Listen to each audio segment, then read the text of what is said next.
କିଭଳି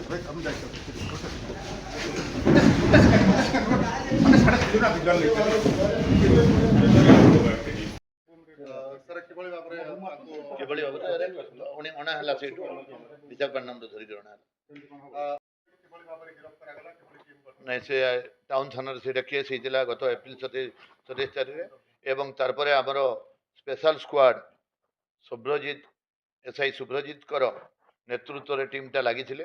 କେଲକାଟା ଫେଲକାଟା ସବୁଆଡ଼େ ଗୁଣପୁର ରାୟଗଡ଼ା କୋରାପୁଟ ତାପରେ ମୟୂରଭଞ୍ଜ ବାରିପଦା ବାଲେଶ୍ୱର ସବୁଆଡ଼େ ରେଡ୍ କରାହେଇଥିଲା। ତାପରେ ଲାଷ୍ଟରେ ଗତକାଲି ସେମାନେ 5 ଦିନ ହେଲା କ୍ୟାମ୍ପ କରିଥିଲେ ବିଶାଖାପାଟଣାରେ ଆମର ଟିମ୍ଟା। ଆଉ ଗତକାଲି ତାକୁ ବଡ଼ କଷ୍ଟରେ କାଲି ସେ ତାଙ୍କୁ ସେଠି ବିଶାଖାପାଟଣାରେ ଧରିଲେ ଏବଂ ଧରିକି ଆସିକିରି ରାତିରେ ଏଇ ଭୋର ସକାଳୁ ପହଞ୍ଚିଲେ। ଆଜି ତାଙ୍କୁ ଥାନାରୁ ଆରେଷ୍ଟ କରିକିରି ତାଙ୍କୁ ମେଡ଼ିକାଲ ଏକ୍ଜାମିନେସନ୍ କରେଇକରି କୋର୍ଟ ଚାଲାଣ କରାଯିବ।